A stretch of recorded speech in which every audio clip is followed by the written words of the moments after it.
ঈদ উল ফিতরের 3টে সুন্নাত। এক, আল মাশি, সম্ভবপর পায়ে হেঁটে আসবে। গাড়িতে আসা বিদআত নয়, আপনার তো রাস্তা সময়ের সাথে কুলাবে না, যতদূর সম্ভব হবে পায়ে হেঁটে আসবেন।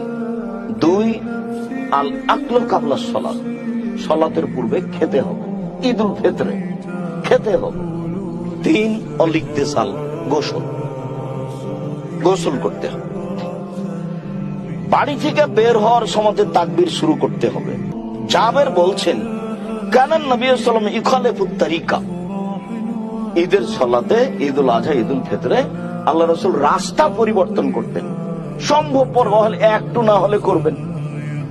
কোন জায়গাতে গিয়ে একটু এই রাস্তা থেকে ওই রাস্তা গেলেন, তাহলে রাসূলের সুন্নাতের কি করা হলো, ফলো করা হলো, পালন করা হলো, যে আল্লাহ রাসূল রাস্তা বিপরীত করতেন, আসা যাওয়ায় যেতেন একটাই, আসতেন একটাই।